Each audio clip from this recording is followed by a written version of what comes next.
Hello, everyone. It's me, Angela Martin, and welcome to another Quickcast.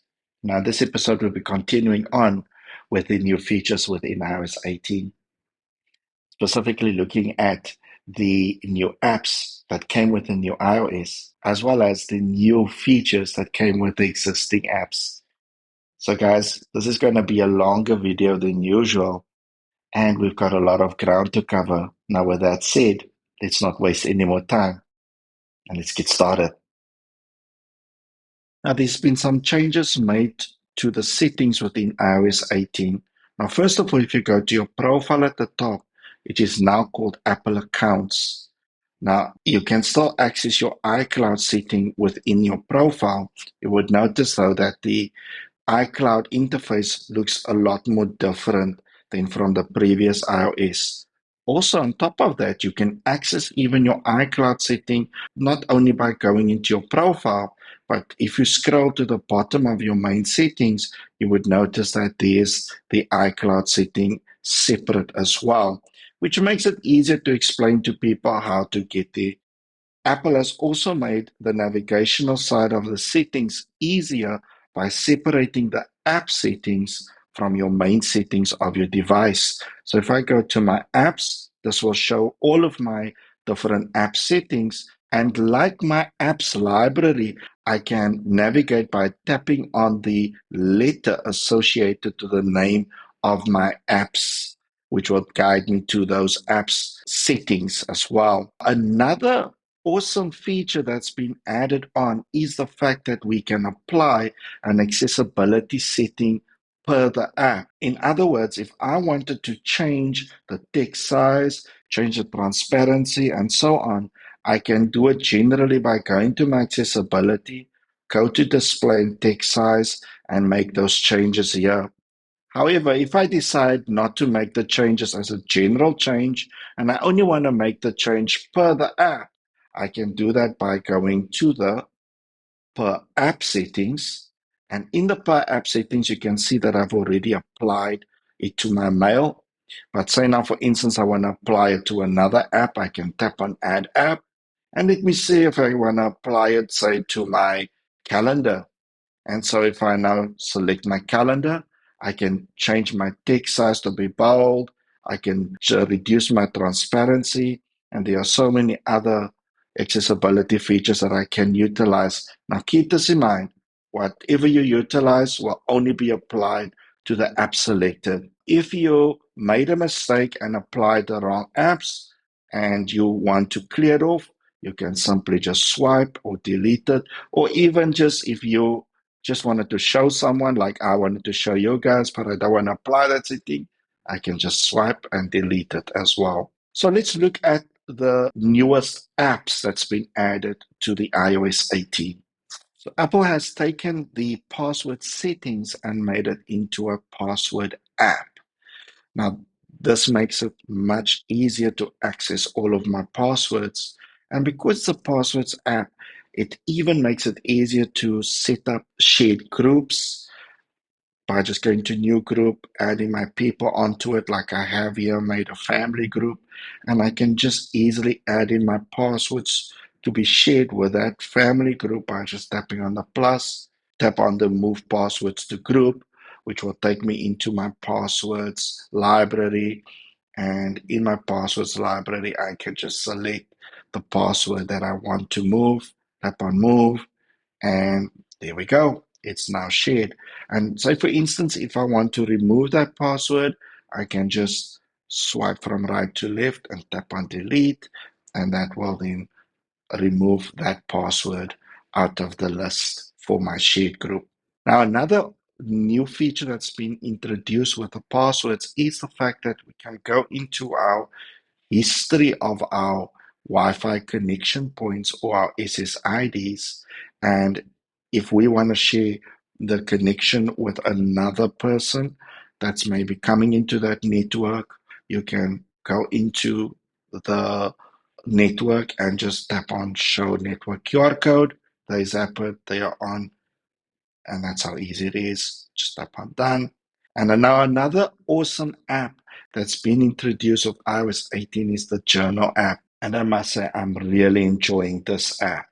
It's like having the memories section in the Photos app, but just on steroids. For instance, we had an event at the University of Cape Town, and when I put this journal together, on going into the journal, it not only picked up the photos as well as the location where the event took place, but also it picked up my distance that I walked from my watch, picked up the music that I listened to, all the images that I took at the event, and even my images that was shared with me where I was doing the training at the University of Cape Town. And I could also write a small little entry about the event. You can do it that way. Alternatively, you can just tap on the plus, go new entry, and just do it all from scratch and add in all of your content. Even voice memos you can add in as well. But what impressed me the most is it will take all that information it took from all of your devices that was used on that day, and it will just join it together and make it into a journal entry. Now that we've looked at the new apps, let's look at the new features within the existing apps. Now, the iPhone does support T9 dialing now with iOS 18.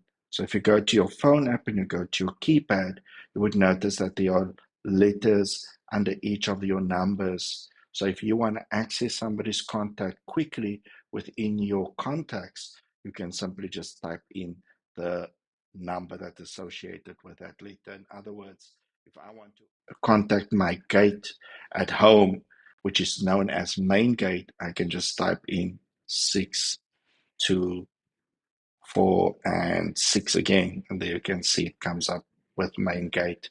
Also, if I maybe want to use my contact, I can just type in my name, Angelo, and there you can see it didn't even complete it yet, but there it pops up and it actually shows me the office number of DigiCape. Also, another feature that's been introduced within the phone app is the fact that we can search according to a date. So, say for instance, I made a call, or so I received a call from somebody, but the call was made in August. I can type in August and it will show me all the calls that was received and made in the month of August 2024. So that is a brilliant feature that you have in the phone app as well. So some minor changes has been added to the camera app. So you can now go into the flash button and just tap and hold on it, and you can simply just change the flash there. The other feature is if you go to your camera settings, you can go to the timer, and a 5-second timer has been added as well. Now, as mentioned, it's just some minor changes, but they've added some major new features to the Photos app. Now, first of all, if we go into our albums and we tap on albums, we can now create folders as well. And we can make a new folder, and I'm just going to call this folder coding. I'm going to add all my coding albums to it. So I can just add in this one. I will also add in that one over there, this one over here. So now that I've added those 3 albums, tap done. And here you can see there I've got now a coding folder with those albums in it. And again, I can make a new folder again and tap on the plus and even add that folder as a subfolder to the new folder that I've created. Awesome. If you have a Mac, you do have that feature added to your iPhone now with iOS 18. On top of that, what they've done to the Photos app is that you have now, if I should go into my library, you do have a filter button as well. So in your filter, you can now view only your edited photos, or you can view your screenshots if you want to now only see those ones. I'm just going to untick it. You can stack onto that filter as well. You can also go into the view options. And in the view options, you can specify that you only want to show certain photos. In other words, if I only want to show the photos that's been shared with me, then I can show those ones only. So between the filter and the view options, brilliant way to actually find specific photos. Another major feature that is added to the photos, and this goes hand in hand with the editing of photos, is that you can copy your edits as well. So say for instance, let me go to this photo over here and let me go to my edit and let me quickly make a few changes to it. So now that I've made all these adjustments, I'm just going to tap on done. If I tap on the ellipses and I say copy edits, you will see that it's got this new option called adaptive. So with the adaptive setting turned on, we'll take the white balancing and the exposure and apply it to the photo that you are pasting the edits to. So if I say now copy, and if I now go to any other photo, let me take a photo that was taken in the same event. Let me go with that one. And I can just go to the ellipses again and paste edits. And it will apply those copied adjustments. And that goes, of course, hand in hand with the features that I just showed you where you want to filter and only see the edited photos. And you can see those two has been added on as well. So some awesome features that goes hand in hand with the Mac OS when it comes to the photos within iOS 18. Now, as with the Photos app, the Messages app has also been greatly improved. First of all, the Messages app does have RCS support within iOS 18. RCS support is very much dependent on the cellular service provider. If you want to be sure that your phone does support RCS, then you can go to the settings. And if you go to the app setting and under messages and you go to text messaging, if you see that it has RCS messaging, then your carrier does have RCS support. You can see under mine, it doesn't. Now, talking about media files, the messages can support up to 100 megabyte single image file size as well. Let's quickly go to messages and see what other new features we can look at. Now, first of all, messages does have a delayed send option as well. So say for instance, I just want to quickly just send this message and I don't want to send it now, but I want to send it much later. I can tap on the plus and I can go to send later. And here it will give me up to 2 weeks delay option that I can do it from. Besides the fact that I can do a delayed send, I can also put a special effect to my message. And I can go from big, shake, jitter, and so on. I'm just going to do the explode. And I can even have a special effect added to my message by tapping and holding on the send button.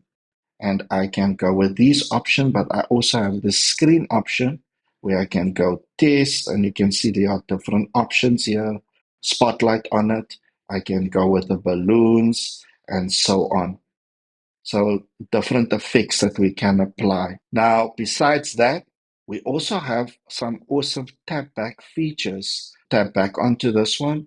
I can do the standard tap back. But if I tap on the emoji, I can go and even send stickers, me emojis, and even other emojis as well. There we go. So quite an improvement when it comes down to messages. Another awesome feature is found within our voice memo app.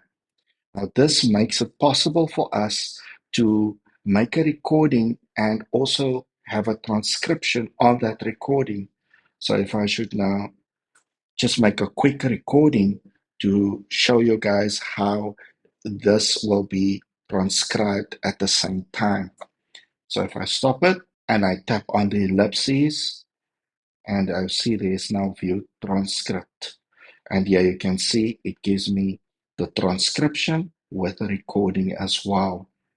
And of course, if I wanted to, I can just select it, copy and paste it, and so on and so forth. Now, seeing that I'm on the same location as another new feature, which is part of my Files app, is that we can download files that's been optimized on the device to keep it there permanently. So as you can see, there are these files that have this cloud icon, which means that it only has a thumbnail.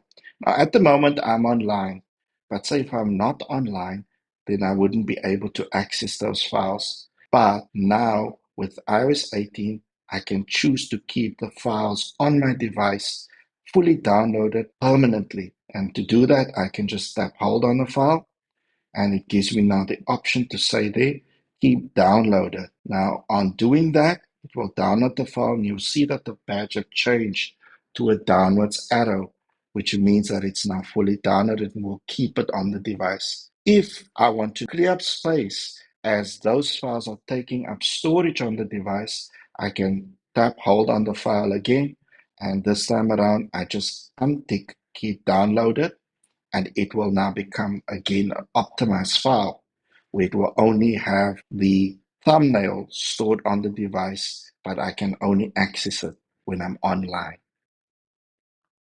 Now, the calculator app has also gone through major changes within iOS 18. You would notice that there's a new button added. If I tap on the calculator button, it gives me these different options. Now we can select a scientific calculator now in its standard holding position, where in the previous ones, we had to change it to our landscape view, which is much easier this time around. Also, the fact that if I should now go back to that button, you would notice there are the other options as well. Now, before I go into Math Notes, you also have a conversion calculator. Now, before on the older OSs, if I needed to do a conversion, I could do it through Spotlight Search. Let's say, for instance, I wanted to do a conversion from, let's make it $250. It will automatically do it to the value that my phone is set up originally, like in the South African format. So it switches it to South African Rand, but I can also change it to a different currency by just typing it to, let's say, British pounds. And then it will automatically give you the different conversion. However, with iOS 18, I can do it straight within the calculator. So I can just switch to convert and I can now type in, let me say 200 Rand, and it will change it to British pounds. But I can also change it to a different currency altogether. So much easier to work with now as well. But besides the fact that we can change our conversion of our currency, you would notice that there's also other options that I can choose. So if I want to change, say, from imperial system to metric system within, say, weight, then it will give me all the different weight classes that I can choose from, and I can just convert from one to the other. Also, if I should go to my calculator again, I will see that there is also the math notes. So if I select math notes this time, this is where I can now type in equations and it will then just give me the answers. So say for instance, if I should now create a new math note, and I can write it in as well, but I'll just type it in this time around. So if I should type in, let's say x is equal to 4, and now if I should just say 3x and plus, say, x, but let's make it into a square root value, square root 4, and there we go. There's your answer. And what's also cool about this is if you say y equals, let's say, 4 again, and as soon as I do y equals 4, it says the insert graph. If I type insert graph, it will insert my graph, make it bigger. And I can finish off the equation by just saying plus, let me go, minus 5. There we go. And you would notice after I've done my equation, if I go back, it actually saves it as history with the date that when you did the equation. So the calculator has become super useful now as well. but we will cover this more in the iPad OS 18 episode. So that is it for this episode, and thanks for watching. Please stay tuned to our next episode. We'll be looking at the new features within the iPad OS 18. And that's me, Angela Martin. Stay safe out there, and goodbye.